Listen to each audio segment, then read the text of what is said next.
अथ विभूतिपादः देश बन्धश्चित्तस्य धारणा तत्र प्रत्येकदानतः ध्यानं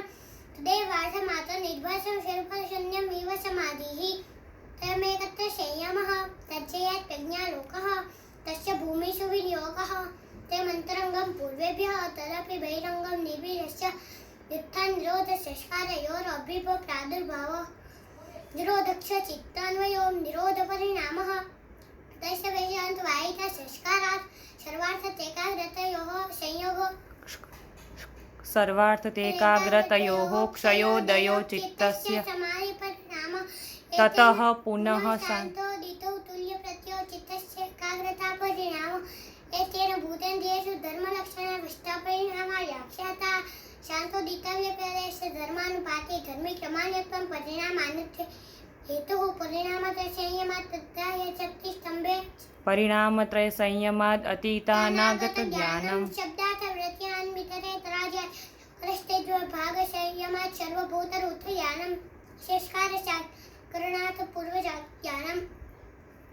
प्रत्ययस्य परचित्तज्ञान न च तच्छानं मनं तच्छान विषयीभूतत्वात् कायरूपसंयमात् तद्दास्य शक्तिस्तम्भे चक्षुप्रकाशात् संख्योगन्तर्धानं सोपक्रमं निरुपक्रमं च कर्म तत्संयमात् परान्तर्ज्ञानमशिष्टेभ्यो वा मैत्रादिषु बलानि बलेषु अष्टबलादीनि प्रवृत्त्यालोकन्यासात् प्रविवेकप्रविष्टनानं भुवनविज्ञानं संयमात् चन्द्रे ताराविष्णानं ध्रुवे तद्गतिज्ञानं नाभिरकरेखा ज्ञानं कण्ठकोपे सत्पिपासा निवृत्तिः कुर्मनाद्यं स्थैर्यं विसिद्धदर्शनं प्रादिभाद्वा सर्वं हृदये चित्तसंवित सत्त्वप्रसर्यो यत्तन्ताशक्तियोः प्रत्याविषयो भोगः परार्थसाधयन्य पुरुषो ज्ञानं शरप्रात्पश्रावणवेदनादिष्टार्थाल्वाता जायन्ते ते समाधानोपसर्गोत्थाने सिद्धयः बन्धकारणशैथिल्य वेदनाश्चैत्यस्य परशैरावेशः उदानजयात्वपङ्कन्तकायशङ्गुत्क्रान्तिश्च समानजयाज्वलनं श्रोत्राकाशयोः सम्बन्धसंयमाल्लोकसमापत्ते श्रोत्राकाशयोः सम्बन्धसंयमात् दिव्यं श्रोत्रं कायाकाशयोः सम्बन्धसंयमाल्लोकसमापत्ते चकाशगण बहिरकल्पिता वृत्तिर्महाविदेहा तदा प्रकाशावरणोच्चय भूतजयः तत्त्वमनोजयत्वं ततोऽणिमादिप्रादुर्भावो काये सम्पत् तद्धर्मानभिघातश्च रूपलावण्यबलवच्छसहं नात्वानि काये सम्पदग्रहणस्वरूपाश्रितानि स्वसंयमादीन्द्रियजयः तत्त्वमनोजयत्वं विकरणभावप्रधानजयश्च सत्त्वपुरुषान्यता शब्दज्ञातित्वं च तद्वैराग्यादविदोषबीजक्षय कैवल्यं स्थान्युपरिमन्तरे सङ्गस्मयागन् पुण्यनिष्ठरङ्गात् शरणतत्त्वमयो संयमात् विवेकजं ज्ञानम्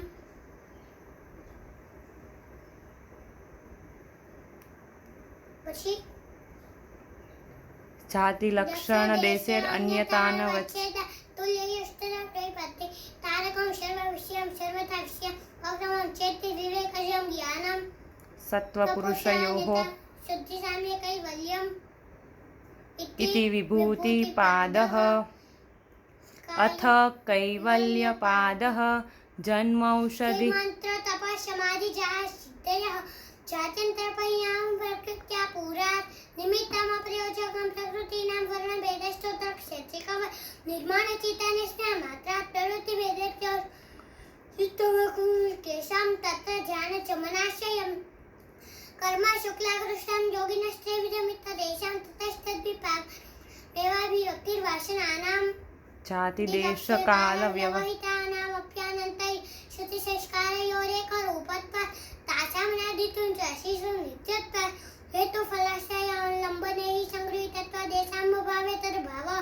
अतीतानागतं सर्वतश्चत्वप्रेतात् धर्माणां ते व्यक्तसिग्नागुणात् मानवतरमेकत्वात् परिणामेकत्वाद् वस्तुतत्त्वं वस्तुसाम्यचित्तभेदात् तयोर्विभक्तपन्था न चैकचित्ततन्त्रं वस्तुधर्ममागमन्तरा किं स्यात् तदुपुरगापेक्षित्वा चित्तस्य वस्तुज्ञाता ज्ञातं सदा ज्ञातश्चित्तवृत्त्यस्तत्तपोः प्रशिष्यापरिणामित्वात् न तत्स्वाभासं दृश्यत्वात् एकसमये स्वभयानवधारणं चित्तान्तरस्य बुद्धिबुद्धिरेभ्यं वश्रीशङ्करश्च चित्तरवे संक्रमयस्तराकारपत्तः स्वबुद्धि